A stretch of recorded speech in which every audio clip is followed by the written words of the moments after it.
कालपर्यंत जिथे आमची हसती खेळती घरं होती, तिथे आज फक्त काळी पडलेली राख आणि धूर उरलाय. मंडळी, हे शब्द आहेत लखनौच्या विकासनगरमधील त्या पीडितांचे, ज्यांचा संसार 15 एप्रिलच्या संध्याकाळी आगीच्या भक्ष्यस्थानी पडला. टेढ़ी पुलिया परिसरातील झोपडपट्टीत लागलेल्या भीषण आगीने 280 पेक्षा जास्त कुटुंबियांना एका रात्रीत रस्त्यावर आणलं. सिलेंडरच्या भीषण स्फोटांनी आणि आगीच्या लाटांनी या कष्टकऱ्यांच्या आयुष्यातील सगळंच काही एका क्षणात हिरावून घेतलं. लोकांना काही समजायच्या आत आग पसरली आणि अनेक जण अंगावरच्या कपड्यांनिशी जीव वाचवून बाहेर पडले. पण त्यांचा संसार डोळ्यांदेखत जळून खाक झाला. आज या झोपडपट्टीत राहणारे हजारो लोक उघड्यावर आलेत. त्यांच्या डोक्यावर ना छप्पर उरलंय, ना त्यांच्या मुलाबाळांना आसरा. सध्या प्रशासनाकडून मदत सुरू आहे, पण आपल्या हक्काचं घर गमावलेल्यांचं दुःख आणि पुढचं आयुष्य कसं असेल याची चिंता त्यांच्या चेहऱ्यावर स्पष्ट दिसते.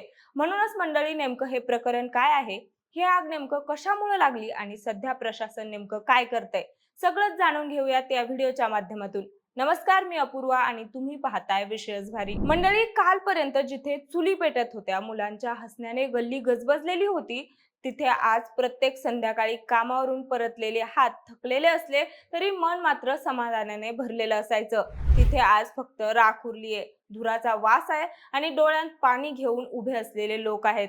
15 एप्रिल 2026 ची ती संध्याकाळ लखनौच्या विकासनगर सेक्टर 11 मधील टेढ़ी पुलिया परिसरातील लोक कधीच विसरू शकणार नाही.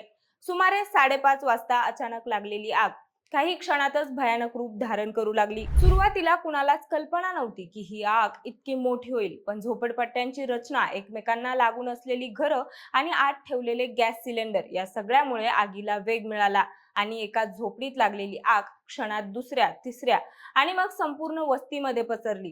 काही मिनिटातच लोकांच्या डोळ्यासमोर त्यांचा संसार जळताना दिसू लागला. दरम्यान पोलीस प्रशासन या आगीचं नेमकं कारण काय होतं याचा शोध घेत आहेत. दरम्यान प्राथमिक तपास शॉर्ट सर्किटमुळे आग लागली असावी असा अंदाज व्यक्त करण्यात आलाय, पण प्रत्यक्षात परिस्थिती त्यापेक्षा खूप गंभीर बनली. कारण झोपडपट्ट्यांमध्ये ठेवलेले 50 पेक्षा जास्त गॅस सिलेंडर एका मागून एक फुटू लागले. प्रत्येक स्फोटानंतर आगीचा लोट आणखी उंच उठत होता आणि लोकांमध्ये भीतीचं वातावरण पसरत होतं. काही स्थानिकांनी असा आरोप केला आहे की ही आग जाणून बुजून लावण्यात आली असावी. त्यामुळे आता हा अपघात होता की कोणाचं षडयंत्र, हा मोठा प्रश्न निर्माण झालाय आणि पोलीस याचाच तपास करत आहेत. त्या क्षणी लोकांकडे विचार करण्यासाठीही वेळ नव्हता. जीव कसा वाचवायचा हाच मोठा प्रश्न त्यांच्या समोर होता. आई आपल्या मुलांना उचलून पळत होती, वृद्ध लोक कसा बसा आधार घेत बाहेर पडत होते. काही जण आपला संसार वाचवण्याचा प्रयत्न करत होते, पण लोकांना काहीच घेता आलं नाही. अनेक जण अंगावरचे कपडे सोडून काहीच वाचवू शकले नाही.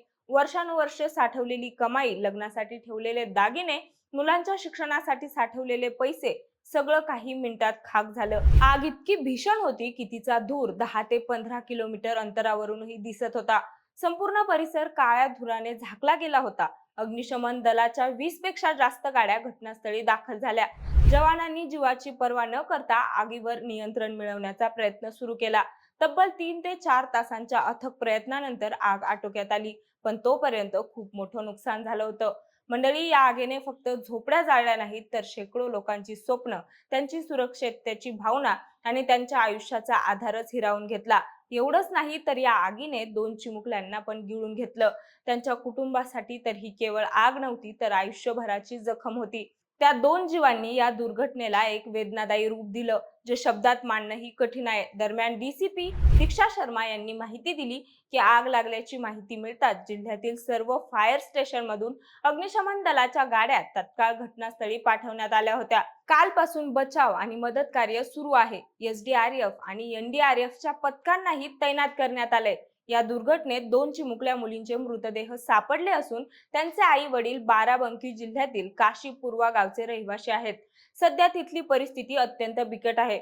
ज्यांच्याकडे कालपर्यंत स्वतःचं छप्पर होतं, ते आज उघड्या आकाशाखाली आहेत. लहान मुलं घाबरलेली आहेत, महिलांच्या डोळ्यात अश्रू आहेत आणि वृद्ध लोक गोंधळलेल्या अवस्थेत बसलेले आहेत. काहींना सरकारी रैन बसेऱ्यांमध्ये तात्पुरता आसरा देण्यात आलाय, जिथे मूलभूत सुविधा उपलब्ध करून दिल्या जात आहेत. प्रशासनाकडून अन्न, पाणी आणि आवश्यक वस्तू पुरवल्या जात आहेत.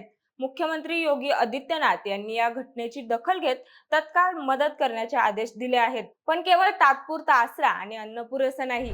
ज्यांनी आपलं सगळंच गमावलं आहे त्यांच्यासाठी हा केवळ भौतिक नुकसानाचा प्रश्न नाही तर मानसिक धक्का देखील आहे. त्यांच्या मनात सतत एक प्रश्न आहे, आता पुढे काय? पुन्हा सुरुवात कशी करायची? मुलांचं शिक्षण, रोजीरोटी, राहण्याची सोय सगळंच अनिश्चित झालंय. जिल्हा प्रशासन सध्या नुकसानीचा पंचनामा करत आहे आणि आर्थिक मदत देण्याची प्रक्रिया सुरू आहे. पण अशा मोठ्या नुकसानीनंतर केवळ आर्थिक मदत पुरेशी ठरणार नाही. हा प्रश्नही तितकाच महत्त्वाचा आहे. लोकांना पुन्हा उभं राहण्यासाठी वेळ, आधार आणि ठोस पुनर्वसन योजना आवश्यक आहे. दरम्यान या आगीमागचं खरं कारण काय आहे याकडे सगळ्यांचं लक्ष लागलं आहे. जर हा अपघात असेल तर भविष्यात अशा घटना टाळण्यासाठी काय उपाययोजना केल्या जाणार आणि हा जर कुणाचा कट असेल तर दोषींवर कठोर कारवाई होणार का?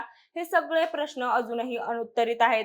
या सगळ्या परिस्थितीत एक गोष्ट मात्र स्पष्ट होते, एक आग फक्त झोपड्या जाळत नाही तर ती आयुष्य उद्ध्वस्त करते.